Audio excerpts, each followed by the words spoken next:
Hello बच्चों, let's see this question and the question says erythrocyte maturing factor is and the options are folic acid, cyanocobalamin, vitamin B2 and option D vitamin C.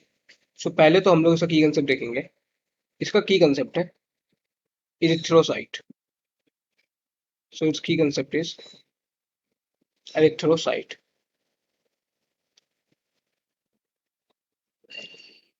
Erythrocyte.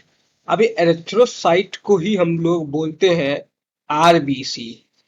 इसी का दूसरा नाम है, erythrocyte का ही दूसरा नाम है red blood cells. It's known as red blood cells. अब ये रेड ब्लड सेल्स, ये रेड ब्लड सेल्स क्यों हैं? Why do they are known as red blood cells? इसके पीछे क्या रीजन है? तो इनको रेड ब्लड सेल्स इसलिए बोलते हैं क्योंकि इनमें एक पिगमेंट प्रेजेंट होता है, जैसे हम लोग कहते हैं हीमोग्लोबिन.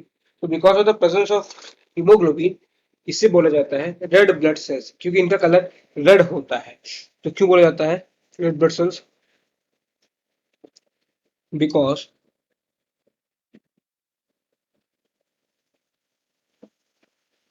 बिकॉज ड्यू टू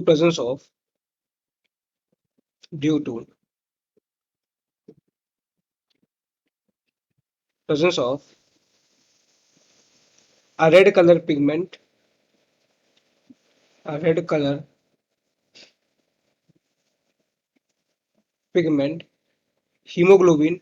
इसीलिए इन सेल्स को रेड ब्लड सेल्स बोला जाता है. Pigment haemoglobin,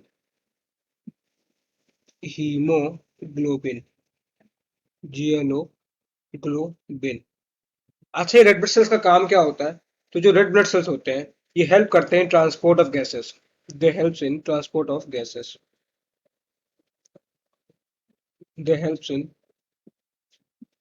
transport of gases. Transport of ये ट्रांसपोर्ट ऑफ गैसेस में हेल्प करते हैं. कौन से गैसेस में हेल्प करते हैं? तो ये हेल्प करते हैं जैसे कि हमारा ऑक्सीजन हो गया, CO2 हो गया, मतलब रेस्पिरेटरी गैसेस के ट्रांसपोर्ट में ये जो है हेल्प करते हैं हमारे एरिथ्रोसाइट. अच्छा, हम लोग बात करें कि जो है ये एरिथ्रोसाइट बनते कैसे हैं, इनका मैच्योरिंग फैक्टर क्या होता है, जो कि हमारे क्वेश्चन में पूछ रहा है कि एरिथ्रोसाइट मैच्योरिंग फैक्टर इज. तो एरिथ्रोसाइट मैच्योरिंग फैक्टर क्या है? सो एरिथ्रोसाइट मैच्योरिंग फैक्टर है हमारा वाइटामिन. सो एक होता है वाइटामिन B12. वाइटामिन B12, ये वाइटामिन B12 क्या करता है? तो जो वाइटामिन B12 है ये एसेंशियल होता है. It is essential for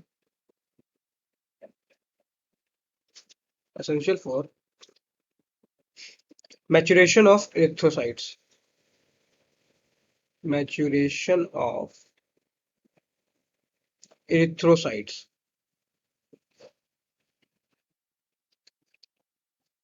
erythro तो ये मैचुरेशन ऑफ एरिथ्रोसाइट्स के मैचुरेशन में बहुत हेल्प करता है. कौन सा विटामिन? तो वाइटामिन B12 हेल्प करता है.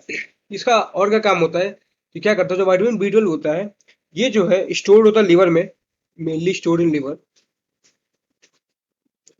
Mainly stored in liver. Stored in liver.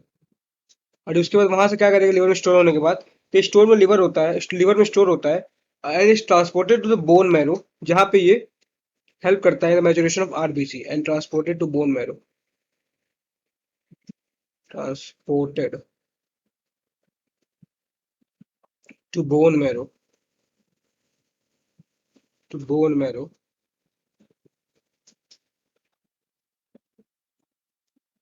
जहां पे हेल्प करते हैं maturation of RBC. Bone marrow किसके लिए?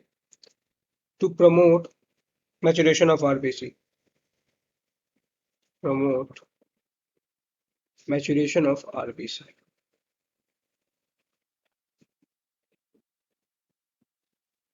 Maturation of RBC. आरबीसी क्या है? तो जैसे कि बताया आरबीसी है red blood cells. Red blood cells. Red blood sales को इलेक्ट्रोसाइट बोला जाता है, इन्हें ही इलेक्ट्रोसाइट बोला जाता है. ये तो बात हो गई विटामिन B12 की. अच्छा, अगर मान लीजिए विटामिन B12 हमारे बॉडी में कमी हो जाती है विटामिन B12 की, या फिर विटामिन B12 की डिफिशियंसी होती है, जिससे क्या होगा? सो इट्स डिफिशियंसी हो जाएगी अनीमिया. इस डिफिशियंसी डिफिशियंसी, इस डिफिशियंसी से क्या हो जाएगी, इससे हो जाएगी anaemia pernicious anaemia, pernicious, NICIOUS, pernicious anaemia, anaemia हो जाएगी। परनीशियस अनीमिया, अनीमिया मतलब क्या होता है, अनीमिया मतलब होता है कि ब्लड काउंट कम हो जाना, आरबीसी का काउंट कम हो जाना, इसे कहते हैं अनीमिया। तो ये बात हो गई हमारी विटामिन बी 12 की। अपने क्वेश्चन पे आते हैं, हमारे क्वेश्चन में पूछा एरिथ्रोसाइट मैच्योरिंग फैक्टर इज, ये एरिथ्रोसाइट मैच्योरिंग फैक्टर क्या होता है। तो हम लोग पहले ऑप्शन देखते हैं। ऑप्शन से पहले बोला हमसे फोलिक एसिड। तो फोलिक एसिड क्या होता है, what do you mean by folic acid. तो ये जो फोलिक एसिड है इसे नॉर्मली बोला जाता है, ये vitamin 9, folic acid vitamin 9, vitamin B9 sorry, folic acid vitamin B9 form में से यूज किया जाता है। और इसका काम क्या होता है, विटामिन B9 का काम क्या होता है, तो ये is use for, so it is used for deficiency and to prevent pregnancy complications. It is used for, because it is used to prevent pregnancy complications, used to prevent pregnancy complications, pregnancy complications, complications। और ये क्या करता है vitamin B9 या folic acid, सो ये जो है neural tube बनाने में हेल्प करता है, अनीमिया को ट्रीट करने में भी हेल्प करता है विटामिन B9, या फिर जो है फोलिक एसिड की बात करते हैं हम लोग। अच्छा, अब तो साइनोकोबालामीन क्या होता है, तो साइनोकोबालामीन को ही हम लोग विटामिन B12 कहते हैं। तो ये सिंथेटिक फॉर्म है विटामिन B12 का, it is synthetic form, synthetic form of, synthetic form of, form of vitamin B12। और यही हेल्प करता है इन मैचुरेशन ऑफ आरबीसी या फिर इंथ्रोसाइट में। अब बात करते हैं विटामिन B2 की, तो विटामिन B2 को बोला जाता है राइबोफ्लेविन, इससे बोला जाता है राइबोफ्लेविन, राइबोफ्लेविन, FLAVIN। इसका काम क्या होता है, तो जो विटामिन B2 होता है, फिर जो राइबोफ्लेविन होता है, it is essential for the formation of coenzymes, it is essential for formation of coenzyme, for formation of coenzymes. Coenzyme कौन कौन से होंगे, तो ये कोएंजाइम्स होंगे जैसे कि हमारे flavin mononucleotide and flavin adenine dinucleotide. तो ये तो बात हो गई विटामिन B2 की। अब हम लोग बात करते हैं विटामिन C की। इससे बोला जाता है ascorbic acid, ascorbic acid, acid. और विटामिन C का काम क्या होता है, एस्कॉर्बिक एसिड,